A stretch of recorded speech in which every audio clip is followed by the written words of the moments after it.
What's up, fam? Welcome back to the Steep Stuff Podcast. I'm your host, James Lariello, and I'm so excited to be joined today for a pre-Sunapee Scramble interview with none other than trail superstar Miss Anna Gibson. Super fun to catch up with Anna. We talked to her just after she got back from Zagama just this past weekend, where she took a top 15 place finish in an incredibly stacked field, and one of her longest, if not her longest, trail race to date. Super exciting. We caught up to chat all about Zagama. We talked a lot as far as like post-mortem and unpacking her race. We talked about Sunapee, kind of some strategy going involved there, and just kind of her expectations and plans for race day and what it would mean to her to make Team USA. So super exciting conversation. Really appreciate Anna for coming on, wishing her the absolute best of luck, and looking forward to having a long form interview with her down the line. So super exciting one. Hope you guys enjoy this one. None other than Anna Gibson. Anna Gibson, welcome to the Steep Stuff Podcast. How's it going? Thank you. I'm excited to be here. Yeah, I'm stoked to finally have a conversation. Obviously, you're one of the top female names in sub ultra right now, so it's fun to finally get this loaded up. And I got to give a big shout out to Michelino for helping put this together. So stoked to have you on. Yeah, I'm super excited to be here. It's going to be fun to chat with you. Yeah. So you just got back from Zagama. Is it Zagama or Zagama? It's the same thing with like Sunapee or Sunapee. I always pronounce it wrong. I think Zagama. Is Zagama. How let's maybe do like a post-mortem on the race. Like obviously you had an amazing result. How did the race go for you? How are you feeling post-race? Let's talk through that. Yeah, I mean, Zagama, I will start by saying that it was one of the coolest experiences of my life. Like it was amazing. And for people that don't know about it, it's just this crazy event that draws a ton of spectators. I was told that there's like generally over 100,000 people between like the town and the entire length of the course. It's a mountain marathon, so it's like 42K, 9,000 feet of vert, climbing and descending, and it's just this one giant loop. And so there's just fans everywhere. It's like if you picture what the Tour de France looks like at the top of the mountain stages, with just like people just screaming and in your face, and there's just like a tiny little gap for you to run through. Like that's basically like what the experience was. And so just a ton of stimulation. And even if you're having a terrible day, like I just don't know how you couldn't have a good time regardless. And so I didn't have a terrible day, which was great. I actually felt quite good. It was my first mountain marathon. I typically run like 30K or under. So it was a bit of a reach for me, and just really fun to try something new. And yeah, the whole experience was just absolutely spectacular. And I ran in the top 10 for most of the race and then ended up in 11th, which was a little bit of a bummer. Like I definitely came off of that and was like, okay, that would have been nice to hang into the top 10, but I'm still really proud of the result. And yeah, I think there's kind of everywhere to go from here. So I'm excited. Absolutely. Listen, I'm just so impressed that you were able to kind of go over there, especially, I don't know, it's like a very tight window. Go there, you're only there for a few days, race, and then turn around and come right back. Like that's got to be just a whirlwind for you, right? Yeah, it's a total whirlwind.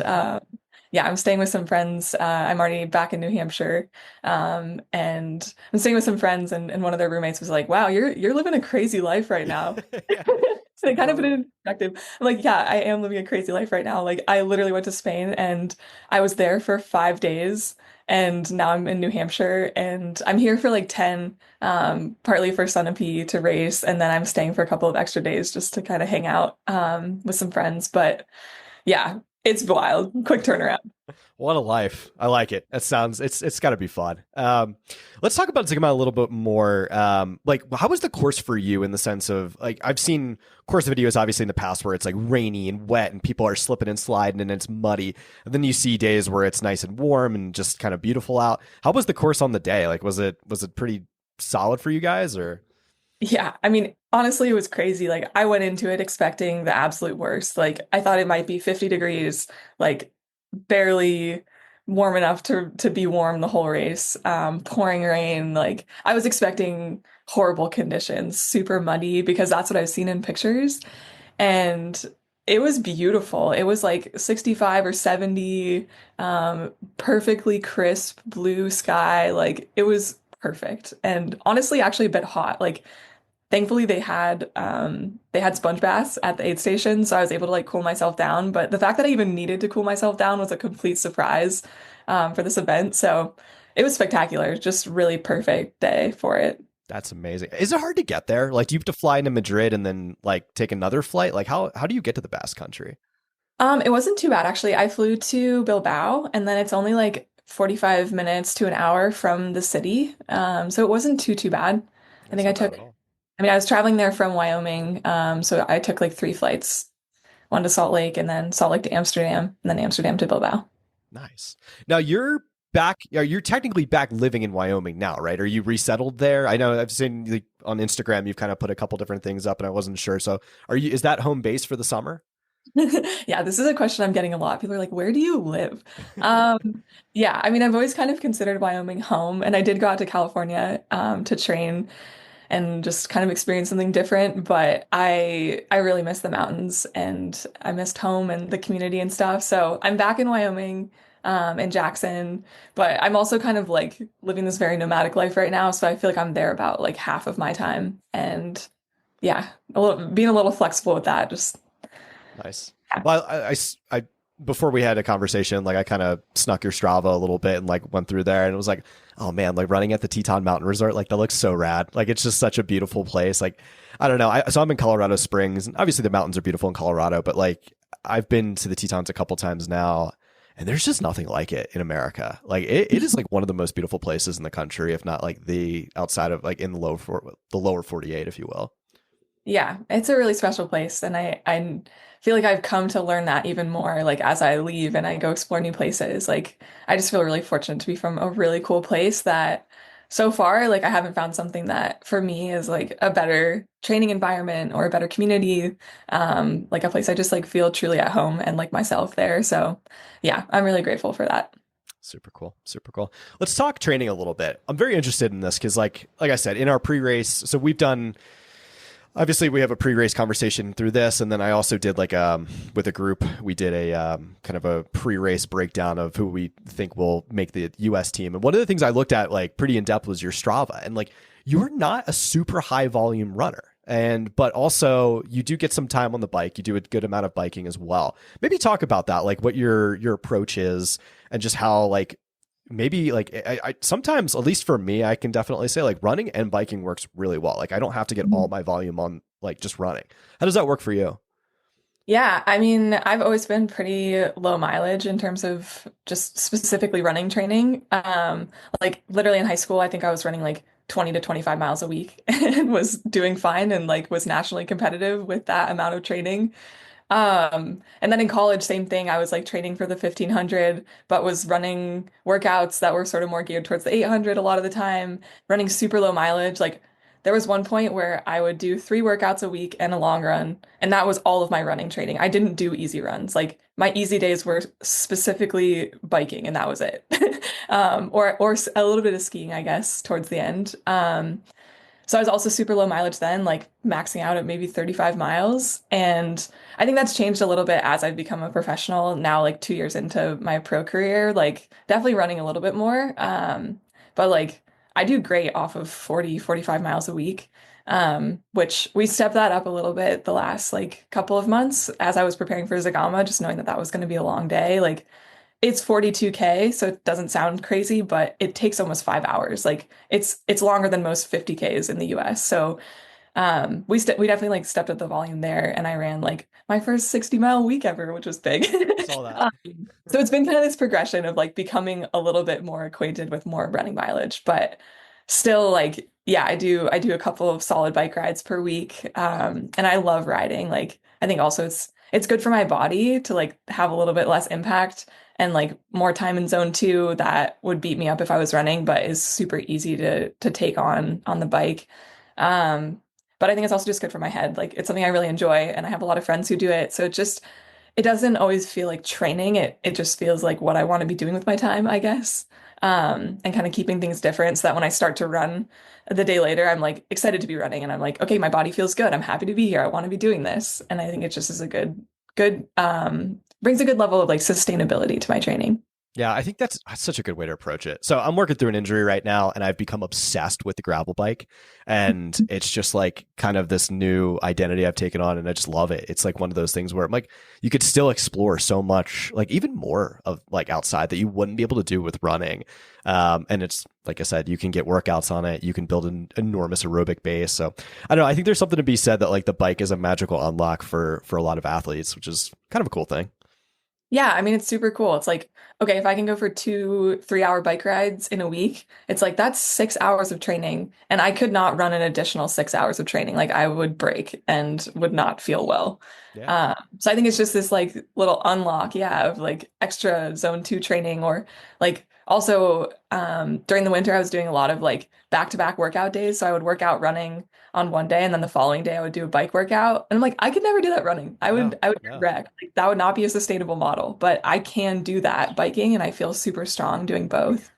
So I think it's been a really good training tool for me. Super cool. I think there's something to it for sure. Now, you had said so you work with a coach. Who do you work with specifically? I work with David Roche. Ah, the man, the myth, Yeah. the legend. Love David. Yes. Interesting character. He's like one of the he's been on his own journey this year, which has been kind of cool to follow along.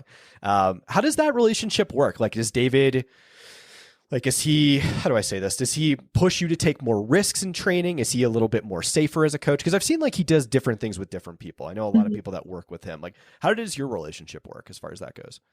Yeah, I mean, we have a great relationship. Like, it's super, super easy. Like, I'm never stressed about how David's going to respond to something. Like, I feel like I hear a lot of other athletes, they're like, "Oh no, I did something a little crazy. Like, coach is going to be mad at me." And I'm like, "Mad at you? Like, why is your coach mad at you?" That's an interesting dynamic. And I'm always like, "Okay, I did something crazy. Like, wow, I'm excited. Like, I'm curious to see how he responds to this." And every single time he responds with like so much excitement and enthusiasm and yeah, so like deviating from training is like totally fine, which I feel like makes me feel really responsible over my decisions. Like what he gives me is a guide and it's what he thinks will like get me to the best place, but if there's some day that I need to do something else for whatever reason, like that's great.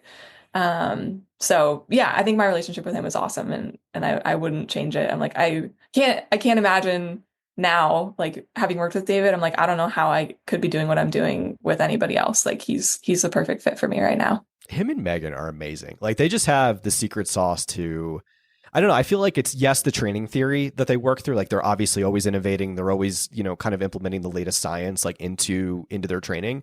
But at the same time, too, like I just love how David, he just seems to uplift all his athletes. Like, he really encourages people to swing for the fences, and I think that's why his athletes tend to do so well. It's cool. Yeah, it's super cool. And I think something else that I've really noticed too is like I feel like he just has a really good understanding of like me specifically as an athlete and as a person. Like my training is so specific to what I do. And I've been around a lot of other athletes. Like a lot of my friends are coached by him as well. And we're all doing completely different things, which to me just is like it just solidifies the idea that it's like, yeah, this is very specific to each person. And he like spends a lot of time and energy like getting to know people and understanding how they tick and like what's going to work for them. Like he always pushes me right when I need to be pushed, but never so much that I'm like, okay, this is crazy, like we're going way too hard, or like it always makes sense. Like it's just like, yeah, this is what I need right now. Like he knows that, I know that, we're on the same page. This is good. What's crazy too is like he coaches so many people, but just like knows you all so well. That's the interesting thing. It's like, and like you said, it's no two people are the same. Everyone's got different training. Whereas you see a lot of coaches, it's like very cookie cutter, right? They'll give you 1 or 2 workouts a week and it's, an easy run, a long run. And it's like kind of the same thing for everyone. It's like, that's not going to work for everybody. So that's, Mhm. I love the way his approach. So super Yeah. cool. And even like I feel like it's also different even down to like the way that he communicates with people. Like I know some people who have like literally never spoken on the phone with him. And I'm like, whoa, like a huge part of my relationship with him is like talking on the phone before events, especially, and like having that kind of time to like just communicate with words instead of like through a screen. But a lot of people just communicate on their training log or they just text him or they email. And I'm like, I don't even know his email. Like I don't think we've ever emailed before. So it feels very like specific to each person and just like he finds his own flow with every athlete. Super cool. Yeah, I got to get him on the podcast. He's just and personality wise, he's a wild man. So yeah, he's a good guy. All right, let's kind of dive into Sunapee a little bit and just talk more specifics on like mountain running champs and things like that. Your schedule is a little bit interesting, right? So you just came back from Zagama. You go to Sunapee this week. You're going to be at Broken Arrow as well, correct? For the ascent? I am. Okay. Yeah, June is a crazy month for me. I'm gonna do the Ascent and the 23K at Broken Arrow, and then I'm actually racing my bike the following week at Steamboat Gravel on the 29th. So there's a lot of stuff getting all crammed into June. Oh my gosh. So assuming Worlds is going to be a thing for you, obviously that'll take up September. I would imagine you're probably going to do some other Golden Trail Series races as well, right? What else are you going to go back over to Europe? I am, yeah. I'm planning to race at All also. So I'll have the Sweet. three. The three will be Zagama, Broken Arrow, and All. Which honestly, like strategic wise, that was probably not the best way for me to maximize getting points in the series and doing my best in the overall. Like, just because I chose events that are really hard to do well at. So, but I mean, I kind of am just in this phase now where I'm like, I just want to go to things that like really excite me, and I didn't want to go to races just because they were part of Golden Trail and just because I wanted to get points. Like, I think it's just about more than that. Like, it's about going to things that are exciting and going to races that like really fuel the fire. And to me, I was like, yeah, it's Zagama. I mean, I could get 25th. I have no idea. I could DNF. Like, this could not go well at all, and that would just be a bummer for my overall Golden Trail series experience, but would be great experience just for me as an athlete and for where I'm at in my career. So yeah, that's the decision that I've made, and I'm just rolling with it. Yo, I love it. Like, what does Series and All mean to you? Because that's like my bucket list race. I'm obsessed with Oh, Series and All. Such a I cool am race. I am also obsessed with Series and All. Having only done it once and having a phenomenal day there last year, I just freaking love that race. It was so cool and just such a crazy course and concept. Like you literally just do a double VK and then have to keep running for like 2 more hours flat. Or like I guess not Horrible. flat, but like rolling. It's just a crazy course. What do you like? Do you like the climb more initially and then kind of getting into the rollers, or by the time you get to the top of the climb, you're like, when is this going to be over? Like, what is your mental like kind of concept through that, especially last year? I mean, last year I loved it because I was like, okay, I'm really good at climbing. That's my strongest point. And so if I can get to the top of this climb and still feel okay, like I know I can run flat or rolly terrain for like a while. And that's exactly what happened. I got to the top of the climb and I still felt super strong, and people kind of started to like fade. And so it's like if you're feeling good on that upper section, you can just kind of keep rolling people up. And it's so exciting. You're like, I got another one. I got another one. And you just get really hyped and just amazing views that just get like exponentially better as the race goes on.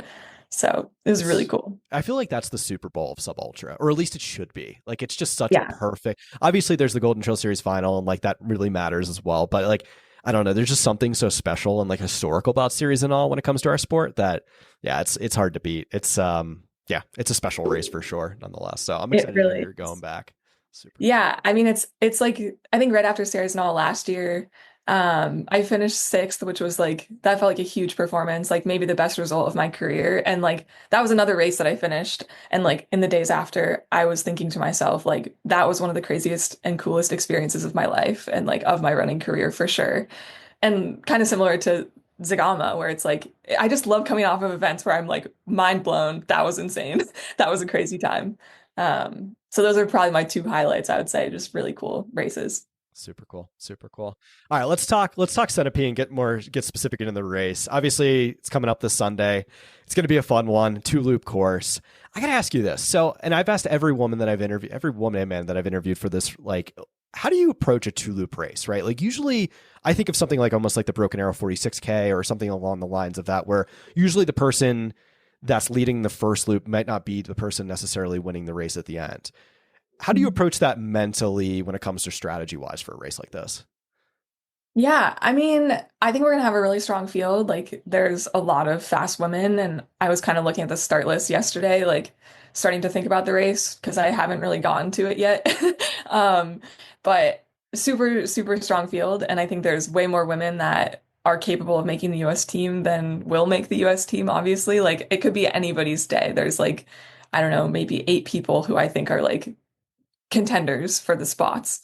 And so I feel like it'll be really fun. Like I'm hoping that the first loop is like we all run together and we're just like kind of having a good time, like running in a pack because that's just a cool experience to be with a bunch of other American women and also kind of rare. Like I don't really know where else that happens besides at a US championship. So yeah, I think that'll kind of be like my hope is that we're all like together for a little while, and then the second loop is like when things really like turn on and become a big race vibe. Okay. The second loop is interesting too because it's a little bit different than the first. There's like a nice like technical ascent like coming off the road, which looks kind of fun. It's like granite, and then it's like kind of a saddle. So I feel like that suits your climbing skill set really well. So that's gonna be fun to see if you can get some separation there, depending on where the field's at. So that'll be cool. Mhm. Yeah, it's going to be really interesting because obviously the weather always plays a factor too. Like it could be muddy and disgusting, or it could be like sunny and 70 this time of year. So who really knows where that's going to line up? Let me ask you this: what shoe will you probably wear for that course? I think I'm gonna wear the Catamount Agile, which is Brooks's like most minimalist shoe. I haven't raced in them in a while actually, because we have a new like super shoe prototype that I've been racing in and loving for the longer distance. But I did wear them at Zagama, and it was definitely the downside was in the technical terrain. They're just a little bit higher stack, and I think like running something super fast, I don't need to worry too much about like protecting my body from the impact like I was with like the 42K. So yeah, the Agile is like a pretty minimalist shoe, but with like great tread, and they're the same shoe I would choose to like run most VKs in. So they're super light and fast. Super cool. So this is an interesting one for you because like you have an opportunity to make the mountain classic, and then obviously you're one of the best climbers in the country, if not the world. What would it mean to you more? Like, would you rather, obviously this is like such a first world problem, but like, would you rather be on the VK team, like the ascent team, or would you rather be on the mountain classic team? Like, what are your thoughts? Or would you rather be on both if you can be? I mean, I want to be on both if I can be. That's definitely the goal. That's why I'm here. But I mean, yeah, going into this whole planning all of this, I was like, okay, this is a lot for June, like late May, early June, for me to like cram in all these races and like the turnaround after racing at Zagama. Like I know this is fast. I know this is a little bit crazy, and like nothing substantial is going to happen between last Sunday and this coming Sunday. Like I literally haven't done anything and it's already Wednesday. So yeah, definitely kind of like I'm really excited about the VK opportunity. I think like I have, like you said, I have a better shot at making that team for sure. But when I was planning all of this, I was like, okay, well, how disappointed would I be if I somehow got sick for Broken Arrow weekend or something happened there and I just felt stupid for not going to Sunapee and trying. Like, I have to do both. I have to try for both teams. And so here we are. Yeah, I'm excited about both though. That would be the goal to do both races at Worlds. I like it. So I like the expectation. That's kind of where the question I was going with was like, is your expectation to make it like, obviously looking at the field and where you're at performance wise, your expectation would be to make both team or make at least this team, correct? I mean, I think like there's more pressure for me. Like I'm putting more of an emphasis on the VK team, I would say. Like if I don't make that, I will be crushed. Like that will be a bummer. I will have had a bad day. But like if I make this one, it's like an extra little cherry on top that it's like then I can go to Worlds and I can compete in both races, and that'll be super fun. I think if I don't make this, it will make sense. It'll be like, okay, like yeah, that was a lot to try and pack it in. And so it's kind of like I don't know, I'm trying not to be super intense about it or stressed. Like I'd love to make both, but if I don't make the VK team, I'll be like more crushed, I Okay. guess. Fair enough. Yeah. Fair enough. Let's say you have the day, let's say you have both the days you want, or one of the days, regardless. What would it mean to you to make Team USA? Oh, I mean, it feels like kind of a long time coming, I guess. Like I made the US team and I raced in the US kit for Challenge Stellina, which is a super cool event and it's great, but it definitely has a different feel than making world championships. And like it's kind of crazy to me just the way that things have worked out. And like I did fifth year and a sixth year in college. So I'm now 26 and I haven't been on a world's team before. And I'm like, okay, it's time. Like I'm ready for this. I've been like competing internationally in trail and been like fairly competitive for a few years now. And it's like, I'm like, I want to go to worlds. I want to experience this. So yeah, that it will feel really good, I think. Oh, I'd love to hear it. Yeah, the team, whoever we send, like our teams are going to be like compete for medals this year. It's crazy. Like Yeah. just looking at these start lists between Broken Arrow and between Sunapee, and even like the longer trail stuff that we're sending, like Yo, people are so good now. The sport has really like the level has gotten so much higher, even in the last like 2 or 3 years. It's crazy. Yeah, it is crazy. I mean, I was at dinner with a bunch of people over at Zagama, people from all sorts of different countries, like France and Italy and Switzerland, and they were asking me who had made the teams, and I told them we haven't had everything figured out yet, haven't had all the national championships and stuff, but that the short trail, or sorry, the long trail team had been announced, and I was like showing them who had made it, and they were all like kind of wide-eyed, like, oh gosh, that's kind of intimidating. Like, that's a really good team. I'm like, yeah, that's a good team. Like we're gonna be crushing it. I think it's gonna be competitive. Oh, for sure. No, we'll be like our teams will be 100% competing for medals, I think, across the board this year, which is going to be kind of Mhm. crazy. Yeah, it's just so wild. I got to ask you a training question. I do want to get back to that because you are such a good climber. Do you, and I'm just like asking like about as far as like how you structure your volume and stuff like that. Do you do a ton of climbing in training or do you just do a lot of like more flat and like workout stuff? Um, I mean, it goes in phases, I would say. Like, there are times in my season and in my training that I'll do a ton of climbing, and I would say now is not one of them, which is why I was like actually kind of surprised to feel super strong climbing this past weekend. Like mainly just because I've been limited in terms of terrain to access. Like, I in Jackson the last month or so that I've been out there, like we still have a ton of snow. Like there's not a lot of big vert accessible from town. So it's like I've been running on a lot of kind of more moderate trails. Like the vert definitely adds up, but it's like you can't climb for more than, I don't know, 30 minutes at a time. Which is sort of tough. And then before that, I spent a month out in Oregon in Bend, and it's like they same thing, all their big peaks are still super snowy, so I was running on very flat terrain. So I've done very minimal climbing like since when I was in California, like early in the winter and in the fall last year. So yeah, right now definitely a little bit less vert in the legs, but normally like in the middle of the summer I do a fair amount of climbing. Like I'll like run up the ski resort behind my house and then take the gondola down, and so I'll do like a bit less of downhill training and more uphill training, or I'll do like a little bit on the uphill treadmill occasionally for doubles and things. But I wouldn't say there's any super, super strong focus on it. It's not like it's not something that I like specifically try to incorporate. It kind of just like happens. And I'll occasionally have like, yeah, I mean, it happens on long runs just by default of me wanting to run up mountains and go stand on top of peaks and stuff. And then it happens like occasionally when David will give me like a very specific uphill workout that's structured.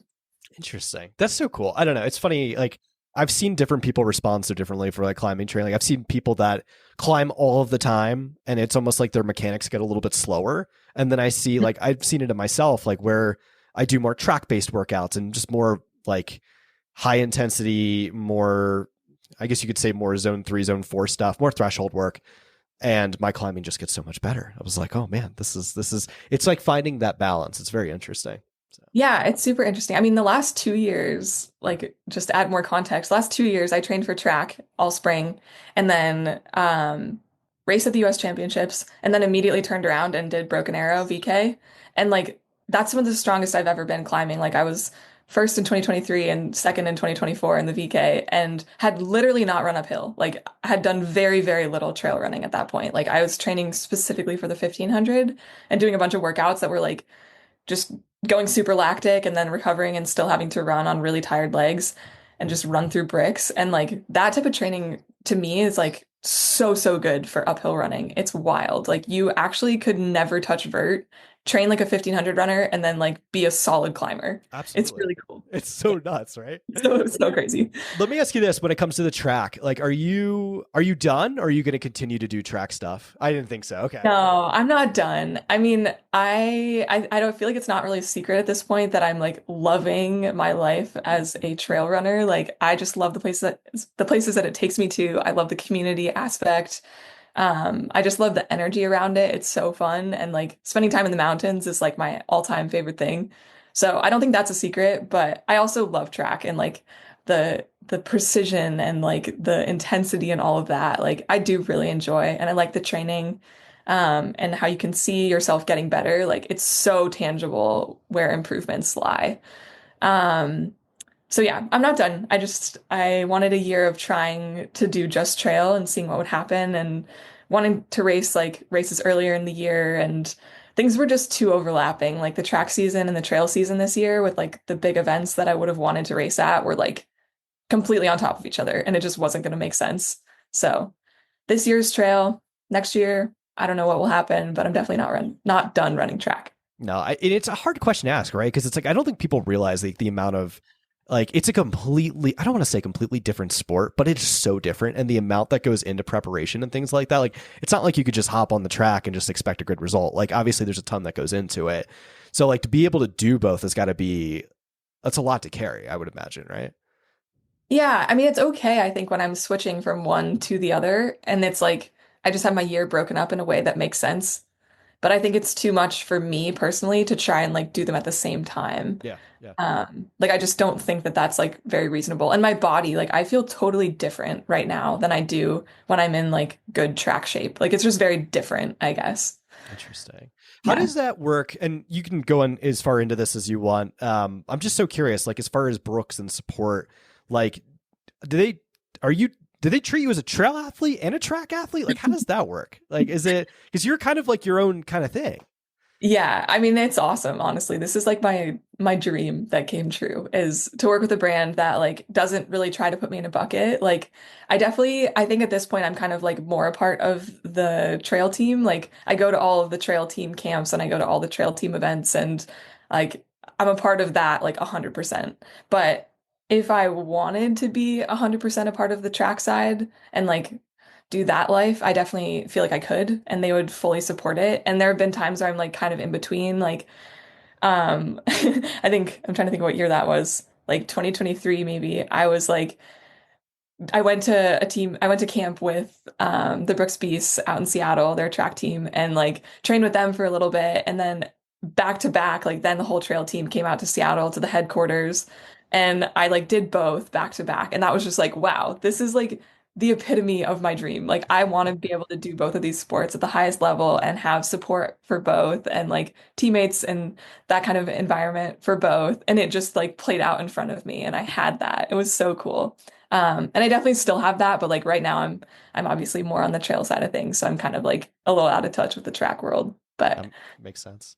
Dude, yeah. Brooks is so cool. I gotta hand it to them. Like it's been like their investment into the, especially into the sub ultra side of the sport has been so crazy the last few years. Like I don't know if you Mhm. would agree with me on this, but like, I think from like a ranking perspective, like whether it be ITRA or UTMB indexes, like both American, when you're comparing the European and the Americans, I think Brooks is like the best like sub ultra trail team in the world right now, which is so crazy.